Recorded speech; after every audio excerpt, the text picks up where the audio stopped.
What's up guys, Nick from Soho Motorsports, and we're back with another build. This time it's Kevin's 2014 Nissan 370Z Nismo. Supercharger setup, built motor, full E85. Let's dive into this one.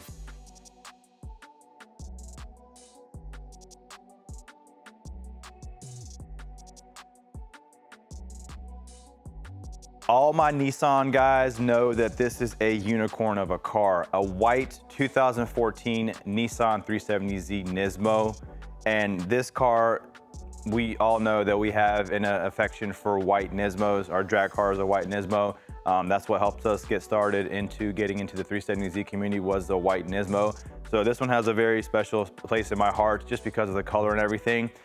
This is Kevin's 2014 Nissan 370Z. Originally, he came to us a couple years ago when he wanted to boost this vehicle, and we decided to go with the supercharger setup. He wanted a very linear power band and basically went with the supercharger setup. We did it on pump gas.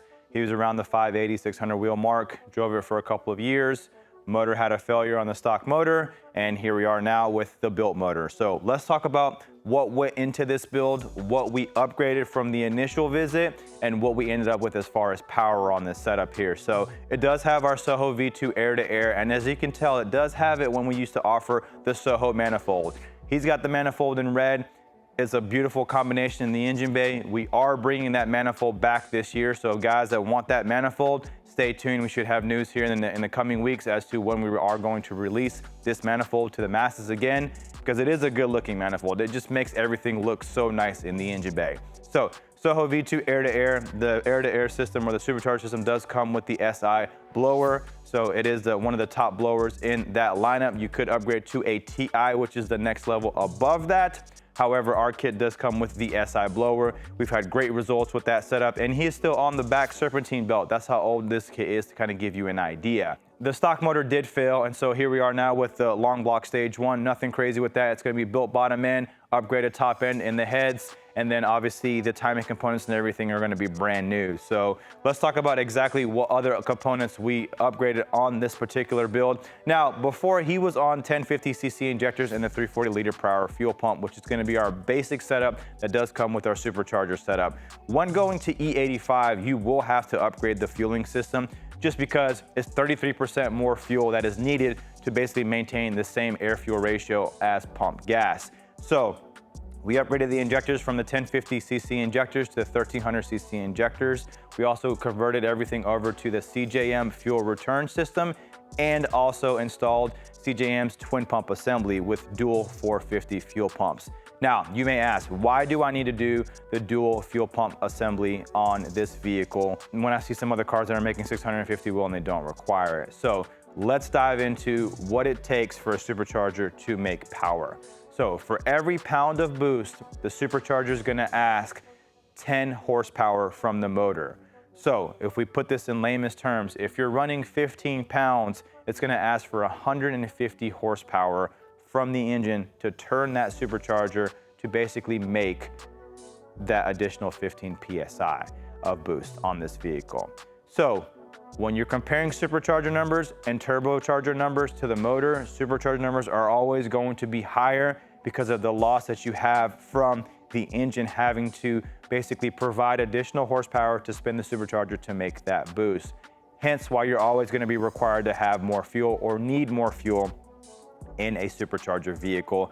That's why we go with the twin pump on this vehicle. And so a lot of guys will probably run into this issue when they go over the E60, E65 content blend. The higher the content, the more ethanol that is required, the more fueling that is required. Hence why we are with the dual pump setup on this vehicle. So now that we've talked about the fueling system, let's talk about what other components are in this vehicle. So he did go with the Z-Speed Stage 4 6-puck clutch on this setup to allow it to hold the power and still be able to drive before going into a twin disc or a triple disc. He wanted the drivability, so he kept it with the Z-Speed Super 6 clutch kit. Be sure to hit the link below if you're looking for any kind of clutch or drivetrain components from our sister company, Z-Speed. After that, basically the exhaust system was already there. He had the Motordyne 3-inch exhaust system along with the ARP pipes. This car sounded great. It had it already ready to go for boost from the initial time. So all we did, obviously, upgrade the engine, the fueling system, and then here we are now. So let's talk about the fun part. What type of numbers did this vehicle put down? It came with the 8-pound pulley on this setup when he originally came in on pump gas. We upgraded that to the 9-pound pulley, which you can see, which is going to be the black pulley here. And also, we basically put the turbo guard on it as it was a filter setup on there before. We were trying to maximize the kit to get the maximum power out of this supercharger setup that we could.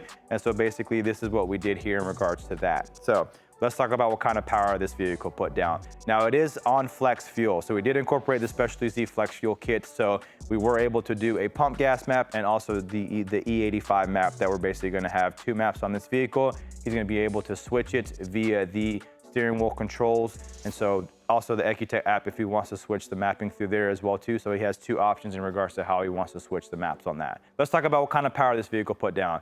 So with the 9-pound pulley and the turbo guard, we're gonna be making boosts a lot quicker. So on the map 1, which is gonna be his pump gas map, we had to limit the RPM because we were making too much boost for pump gas. We stopped it right at 14 PSI. So at 14 PSI, this vehicle put down 610 wheel and 471. And that's going to be on pump 93. We stopped the vehicle, or we limited the vehicle RPM at 6,800 RPM because as you are aware, the more RPM that you make on a supercharged vehicle, the more boost that you will make. Hence why we had to stop it at 6,800 because it made right at 14 pounds. And on pump gas, we're starting to get to that limitation there. So now let's talk about what we did when we basically put E into it. So there's a little bit of pump gas left in the tank. We put some E90 in it. When we did that, it made the mixture equate to around E65. So at E65, which is gonna be his map 2, we ran it all the way out to redline 7,800 RPM. And at 15 PSI, he put down 672 and 481 foot-pounds of torque. Great power.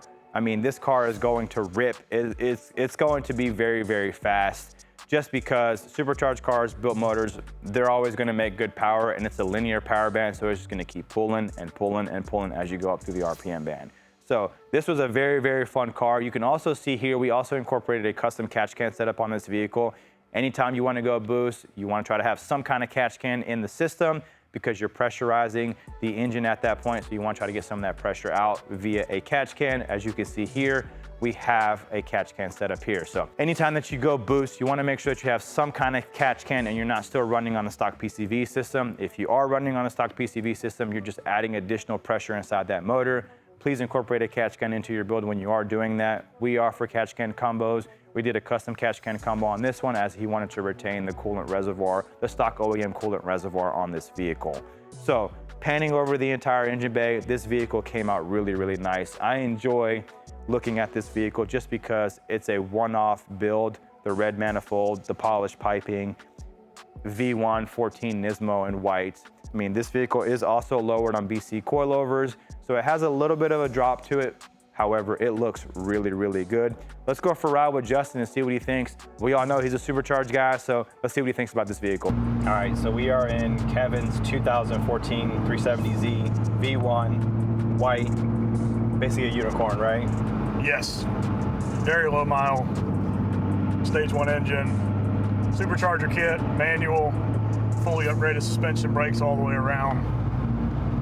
It's a great setup. This is a fun little build here. I mean, it's the epitome of a street car in supercharged form. Correct.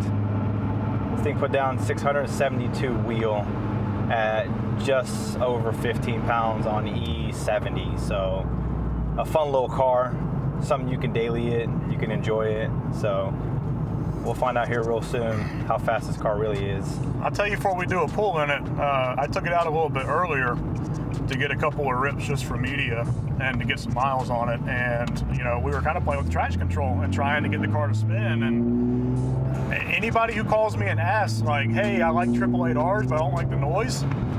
These Nitto NT555 G2s, they lay it down. This car makes almost 700 wheel horsepower and it barely spins with no traction control. Zero torque management. And it hooked and booked. The tires, like, once they get one heat cycle in them, they're like, all right, cool. Yep. Throw it at us. See what you got. Another great option for the guys that don't want that airplane noise when they're riding around the R888s, right? Right, absolutely. They're very quiet. They don't make any noise at all, and it's a great wet and dry. And I mean, it's a good performance tire, but it doesn't have crazy little tread wear. It's not going to be replacing them forever. Also. Oh, still cool. So we're at second.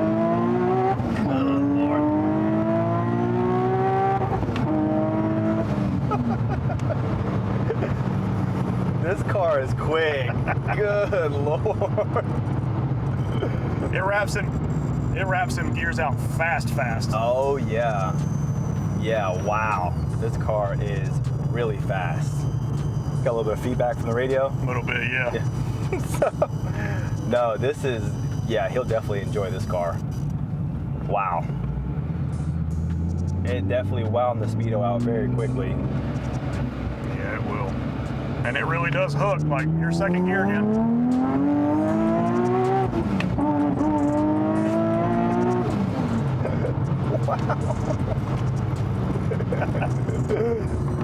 Yeah, this It's one of them cars you gotta pay attention in. Oh yeah. Like, you know, pretty much any fast car like this, you gotta pay attention to. But this is one where it's like, okay, you really need to pay attention to what you're doing in this car. Yeah, you need to judge your distance so you know what's coming up ahead, right? Because it moves so quickly. Wow.